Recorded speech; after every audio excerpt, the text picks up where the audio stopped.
大家好，欢迎来到丽丽厨房，我是丽丽。孩子放假了，天天吵着要买蛋糕吃，每次去外面买的蛋糕都太甜了，而且蛋糕店卖的蛋糕添加剂多，孩子吃着也不放心，索性就自己在家做给他吃，不需要烤箱，用电饭煲就可以轻松搞定。看起来非常简单的电饭煲蛋糕，我去翻车了无数次，有的做成了死面大饼，有的加生发黏，还有的打开盖子非常成功，却瞬间塌下去了。其实这些都是方法不对，今天就把正确的做法分享给大家，这是我失败无数次总结出来的经验，按照这个方法来做，想失败都难。一起来看看我是怎么做的吧。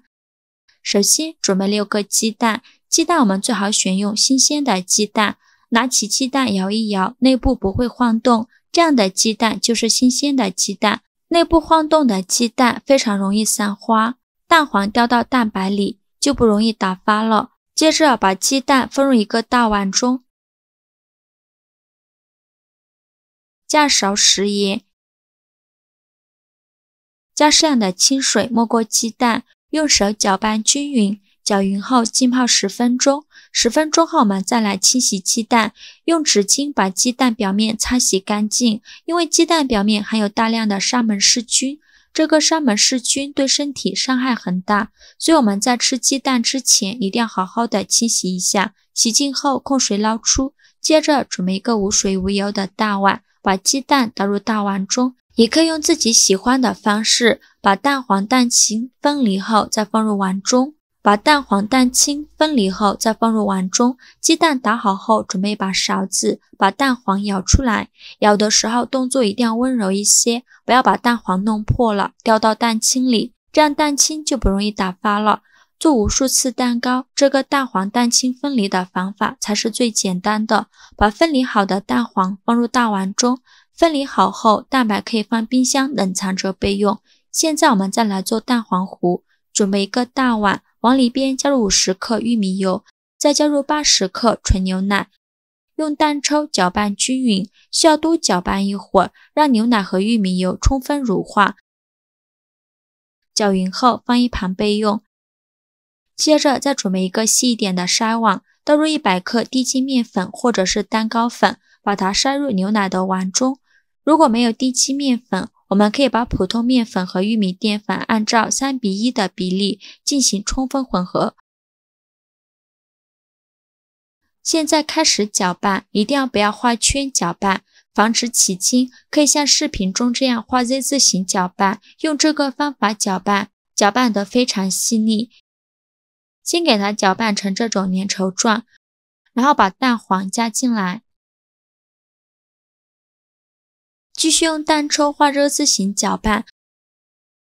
最后搅拌成这种细腻粘稠状，提起蛋抽能滴成一条线，这种粘稠度刚刚好。如果面糊糊得太干，做出来的蛋糕会加生，而且还容易塌陷。如果太稀了，做出来的蛋糕同样也会塌陷，所以像这样的程度就是刚刚好的。如果太干，可以再加一点牛奶，如果太稀就再加一点低筋面粉。搅匀后放一旁备用。现在我们来准备一个电饭锅，往里边放少许食用油，用刷子刷均匀，电饭煲内胆底部和周围都刷上一层食用油，防止粘连，然后盖上盖子，选择煮饭功能键，先把电饭煲预热着备用。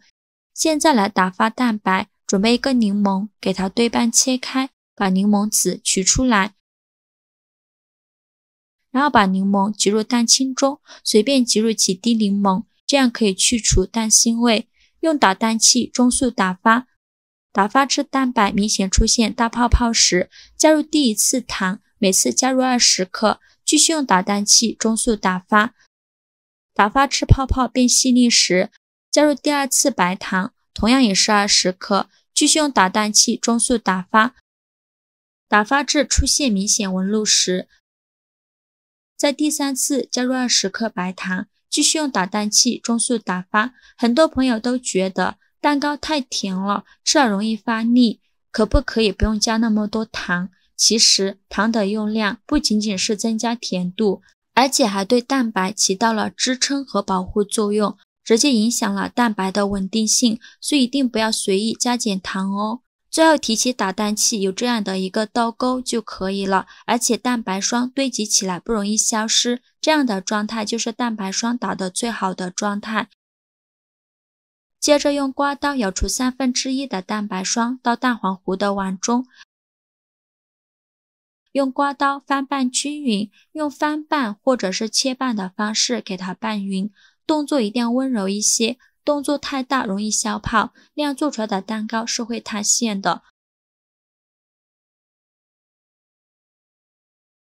翻拌均匀后，再把蛋黄糊倒入蛋白霜的碗中，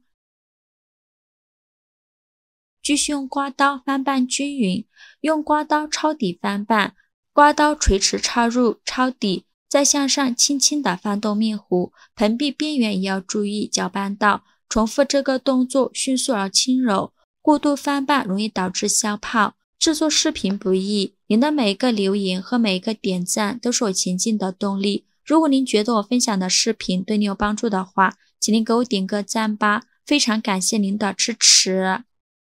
搅拌好的面糊是具有很好的流动性的，而且还有一定的堆叠效果。现在再取出电饭煲，先不要开火，把面糊从20厘米的高度倒入电饭锅中，给它震荡几下，震出大气泡，这样不容易塌陷。再用刮刀把表面整理一下，然后盖上盖子按煮饭功能。如果没有蛋糕键的，可以选择煮饭功能，大概需要40分钟左右。时间过短会加生，时间过长蛋糕也容易塌陷。时间到后会跳至保温键，这时拔掉电源，再焖10分钟，这样电饭煲的温度就会慢慢接近室温。这时我们再打开盖子看看，哇，看一下，蛋糕一点都不塌陷和回缩。再把它取出来，直接倒扣到面板上。这个蛋糕真的是非常成功，电饭煲做的蛋糕不掉皮不开裂，装入盘中，再给它切成小块，切的时候都能感觉到非常松软，像这样非常好吃的电饭煲蛋糕就做好了。我们取一块看看，非常的松软，用手按压能迅速回弹，再掰开看看，内部组织绵软细腻，一点不比外面买的差，和烤箱烤的一样好吃。我们再来总结一下，电饭煲蛋糕想要成功：1. 鸡蛋要新鲜； 2. 容器要无水无油； 3. 蛋黄糊不要太稀，蛋白要打发到位； 5. 电饭煲内胆要提前刷油，提前预热； 6. 时间到后拔电，关火焖10分钟。做到这几点，如果还是失败的，那可能就不是你的问题了。好啦，今天视频就分享到这里了。如果您觉得我分享的视频对你有帮助的话，请您给我点个赞吧，或者是订阅我的频道。我每天都会分享不一样的美食视频。我是丽丽，非常感谢您的支持，咱们下个视频见。